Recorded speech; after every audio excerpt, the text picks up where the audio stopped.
A day in the life sa usa ka bana nga nangasawa og nurse ginagdahong nga mangkaling kawa sa kalisod.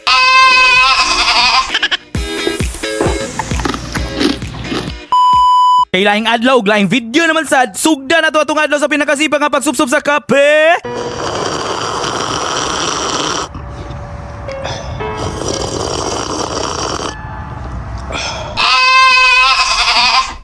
Bagong ligo na inyong yeyes, no? Kinalagi importanteng lakaw. Nalay ko'y kamit up sa usa ka barber nga sito mo alot og platap nga nakatagiyak sa kyanan nga pick up. Dito rami sasab niya mag-abot sa sakto nga oras nga among gisabot. Unya di man kung pwede malate kay igo raman ko ni saibet. Basin unya iya kong ipailiwet og masayang ra ang kwarta nga akong gideposit. Bitaw oy, kadugay sa panahon after 10 years nakapaalot ra gyud ko. Ikaduha na nako nga appointment diring dapita yet. Sige ra ka cancel kay makalimot ko. Karon natuman ra gyud. Dili man gud pwede ako ray magalot-alot ani akong buhok kay pihingon man kog ulo. Maong dili ra ko sigig magpaalot kay sweeto man kani sila mohandol og mga pihingon og ulo. Maong shout out sa imuha Nate, isa kang talentadong Amerikano. Sumato pagkahuman gikuha na lang po din akong amo sabay diretso na lang po dayon mi sa international store. Yana lagi akong amo nga lami lagi daw ikaw og piniritong isda. Syempre kay naa naman ta diri as ni saibit na lang pug kuha og mga ginagmay. Noodles sagud nga pang-upa og dughat nga juicy tender. Then isda nga galunggong og pakapinan na lang po dayon nato og gamayng belly. Wow. Wala ka balo akong amo sa akong plano ba yet? Mag-lechon kawali ko. For sure di man puto siya kabalibad kay favorite man na niya. Sumato wala na lang po dayon ko naglangay ni uli na lang po dayon ko. Kilami man kayong panahon dahil nangatol man ang kamot ni Yeyets, automatic. Unsa ka init ron guys? 65 degrees. So mga will ka. Basta hindi makakuha. Ready gina. Let's go. Bayet, din ako kahulat mag-spring kay lami na kay pangawil gyud as in. Maura man po na isa sa akong mga kalingawan in tawon kaya magdakop-dakop pag isdang tambasakan. Lami kayo, nga na po tayo papito-prito. So matong wala na ko naglangay gipa-hand movement na lang po dayon ako pina-Tokyo Drift. Maayo yung kaya atong adlaw ron, no? Maong salamat Lord sa maanindot nga panahon. Kabalo mabo ang fishing na physical, mental, and emotional health benefits. Isa na ang pag-exercise, improve balance and coordination, intake of vitamin D, dayon stress reduction, brain health and focus, mood enhancement. Matod pa sa atong batikan nga manggagamot nga si Uncle Mar Lopez. Munang unsa pa yung gihulat palit na mog MX3 herbal capsule. So matong gilabyugan na lang po dayon nako kay basi naron makakuha ta dayon og tulingan. Daan ko pa, wagi ko masayop. Buinas ang bagong gupit. Kaso, bawal. Bawal yung nga size, madakpan ta. Tara na ibuyan. Oh! Bye-bye. Kabalo naman gyud mo maski pwede na tumaprito, bawal man gyud to dire no? Namago na sila ganang giingon nila nga size requirement. Kay basin unyag makasuhan tag fish napping, maong tama na gyud ta sa hinuktok ug mao na gyud nagiingon nga nasa kamay mo na, pinakawalan mo pa.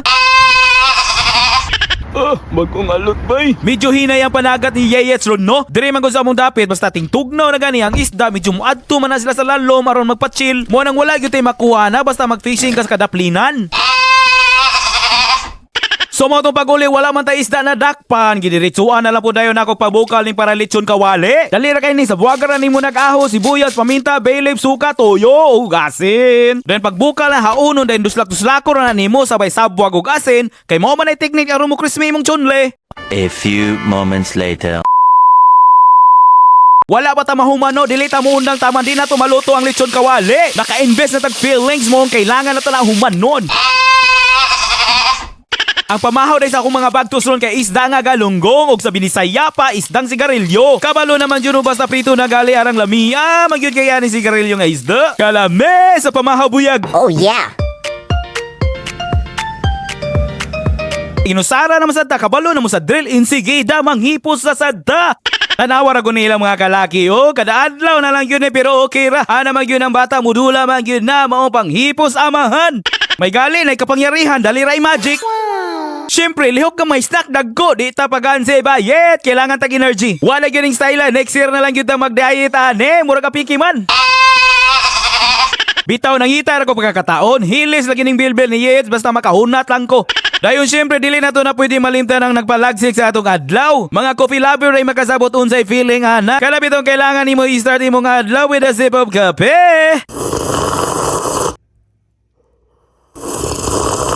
Kalame! Dayon is time na para sugdan na nato di gamo ang akong gihulat. Luto na nato ning pata nga pinakrispe. Dayon igo-igo pud maabot ang mga anak sa akong amo. Always ra kita ni banabana sa atong oras ani no. Lisod na kayo pang gutumo ning mga anak sa akong amo. Musumbong nya di na nunta masultuhan aning kalaki ha. Dayon syempre, mitras nagpaabot mamilo ta ginahinay para malipay ra po to akong amo. Wala para ba yung taon na release akong 13-month pay. Ana ra ba to siya basta malipay daw siya unya kay unsaon man sige magkasuko. Akala nyo wala na, it's a prank.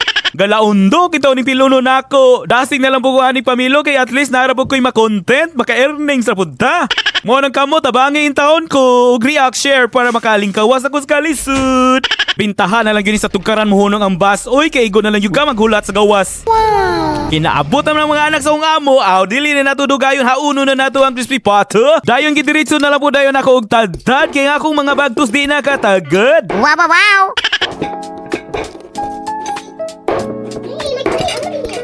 Dayon ako na lang pong gimagic ang tanan kay ang mga alaga na ko sa akong tiyan nangayon og bahin. Dayon syempre ayaw kalimti amang tumas kay mo man na iyang pares. Tao man nato ni panabang paksit na sa nang bilbil yeye tani. Paminawar ko na unsa ka crispy oh.